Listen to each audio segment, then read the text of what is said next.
Welcome back to another episode of Sink or Swim. So today we're going to be starting off with a different type of tank, and it's not a tank. Anyways, it is a bowl with a little reptile light on it, and it has a betta fish in it, and this tank is not the best. Let's get to the next one. This fish looks like an angry Godzilla, and some people's moms in on a Monday morning, just saying. Anyways, that is definitely a stonefish, some type of scorpion fish, or in the same family as lionfish. This tank is beautiful. It has a lot of plants, and it is the plants are overgrowing, so that means they're doing something right, something that I can't do in a planted tank. But this tank is definitely looking healthy. There is a little bit of an algae issue, but otherwise I love this tank. It is beautiful and a lot of green.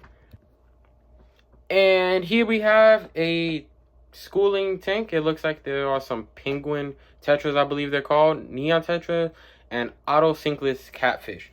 And this tank is just amazing.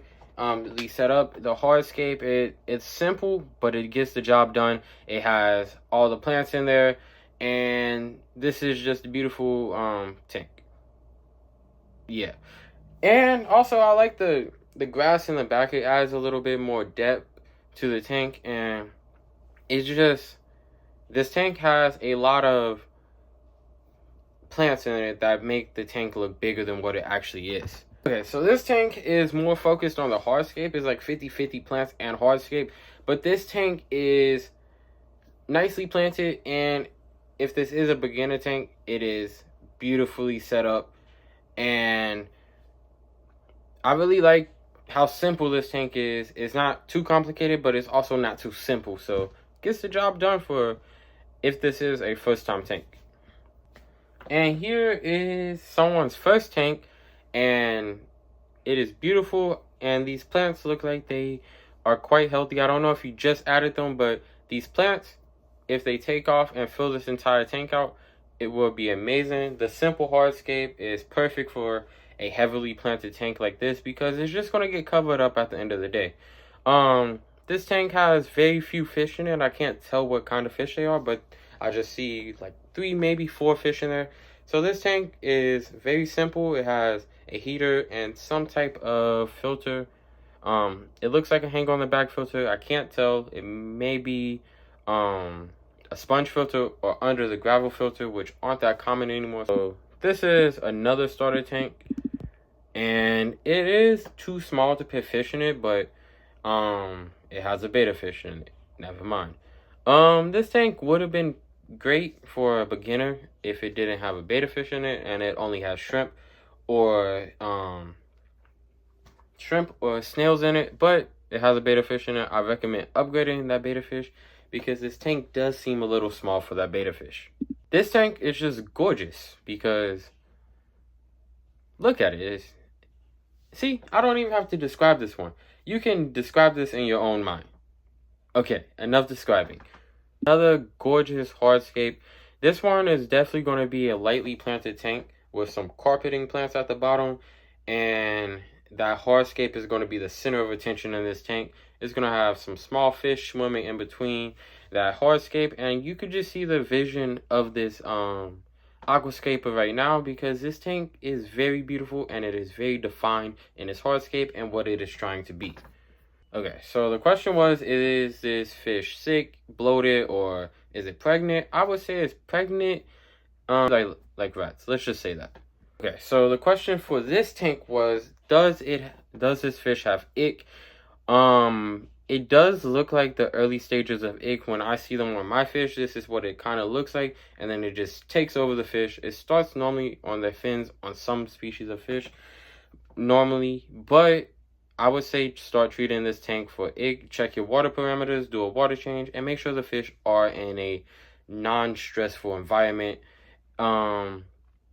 because it can spread fast and it could kill your fish extremely quickly. Next tank is a beautiful planted tank. This looks like a more simple planted tank, which I am okay with, because a planted tank is still beautiful no matter how simple it is. As long as those plants are looking healthy, I like it. Unlike my tanks that yeah, I can't keep plants at all. I could keep coral, but I can't keep plants. So sad.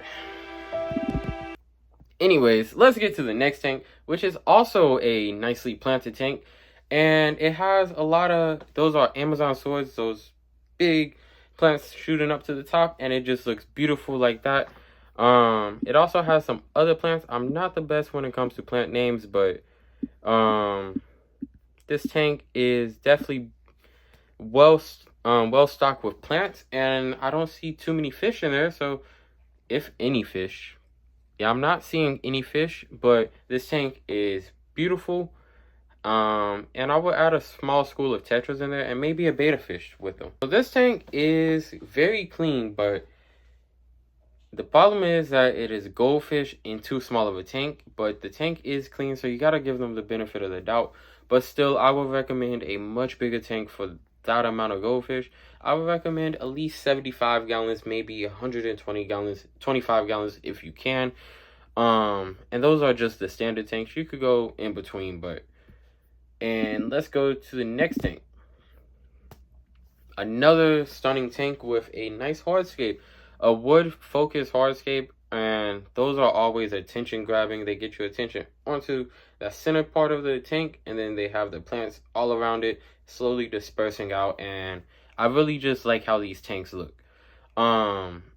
If you like how these tanks look too, just leave it down in the comment section below, because I think they're amazing, and they're one of my favorite types of tanks, and I wish I could keep plants, but honestly, I'm terrible at it. Okay, so this tank is another planted tank. I'm starting to feel a little bit bad about myself because I can't keep plants at all. But this one has a beta fish in it. It looks like maybe a 5-gallon tank, but this tank is nicely planted and it is beautiful. Lots of greens. There's some red over there. And it's also different shades of green. So it's not just one shade of green, just a solid green tank. It has multiple different shades and layers. So this tank has that contrast. And then it has a rose gold beta fish, which is stunning. And this tank is a tank shot at night. It just has the tank on a black background where the wall is painted black, which makes the tank pop even more. You got the beta fish in the center, and then a small school of fish over in the corner. This tank is just amazing. And this is how I would like a planted tank to look like if I had one. But sadly, I do not have one. And hopefully I could change that soon. And I could figure out how to take care of plants, because I do not have a green thumb.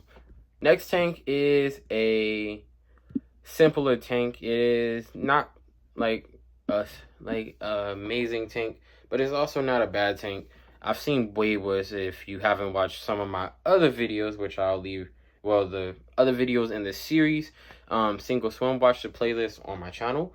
But this is a simple tank. It's not overstocked, but it's also not understocked. It has one plant in there, well, a few plants, if the other ones are real, but it also has those fake decorations. So this is probably a newer fish keeper that is transitioning into the next phase of their hobby. Goldfish carrot tips. I want to do a goldfish care video for y'all because I've helped some of my little festival goldfish flourish into these big boys. So the first thing you're going to need is a big tank. We don't want to use any of those bowls. Those aren't good for them. Okay, so the rule is about 10 gallons per fish. So this is good advice, but bad execution. She says the rule of thumb is to have a big tank and not a small bowl. But as you can see, her tank is filled to the brim with goldfish, and it doesn't look no bigger than a 29-gallon. And let me listen to what she said. I use this when I change the water. Just put it in the first gallon. It clears it. Something fish. Those aren't good for them. The rule is about 10 gallons per fish. And she says the rule is about 10 gallons per fish. This is simply not true for a bigger fish like a goldfish, because they get to about a foot long. And if you are going by your rule, you should have more than a 30-gallon tank, but that's just me saying that. But this tank does look a little crowded, and a little, I mean a lot. Use this when I change the water, just put it in the first gallon, it clears it. Something else that's important is filters. You can see we have 3 set up here. The filtration system's really good for them, and you buy filters for those. Okay, so I'm gonna give her the benefit that she is over filtering the tank, which is amazing. So these fish are in clean water, but they are in a very small space. So as long as she's staying up on water changes and keeping these filters clean, it should be okay, but I would recommend getting a much bigger tank. Here is 6 years old. The rest are all, I think the youngest we have are 4 years old. We've had a couple pass away recently that we've had for a really long time, but this is some tips I found to keep them really healthy.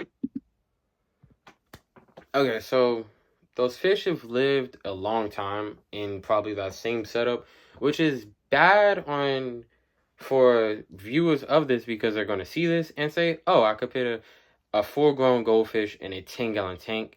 And also those fake plants, their fish are probably rubbing up against them constantly, and the fish don't have any real hiding spaces. So the fish are probably stressed out, but goldfish are very hardy fish, so they will stay, they will live a long time, but they won't be thriving. So they'll just be surviving, but not thriving. But that's the thing about goldfish, and it leads a lot of people to believing they're doing the right thing. She does have good intentions, but the way she's doing it is not the best way that she can be doing it. That's a lot of goldfish in that small tank. I would recommend getting a tank upgrade if you love your fish. And the filtration is great, and as you scale up your tanks, just scale up the filtration. One of my favorite reasons for using sponge filters is they cause circulation in the tank, and that leads to all of the fish poop gathering in this corner. Rest of the time, my tank looks pristine. When I do my weekly water change, I'm able to clean it out easily.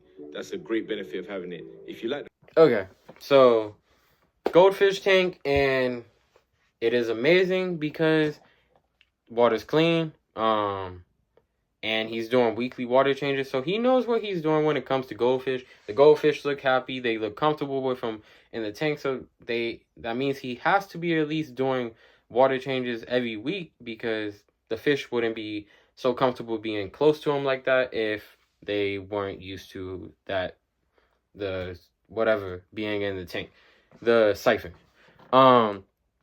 Sponge filters don't cause that much flow in the tank, and especially compared to other forms of filtration, so I don't quite agree with him just liking sponge filters. Any filter overall would cause enough circulation in the tank, but sponge filters are probably one of the better options for goldfish, because they are so easy to clean. You don't have to take apart a canister every week, and hang on the back filters there is kind of no excuse for it, besides you have to replace the media all the time.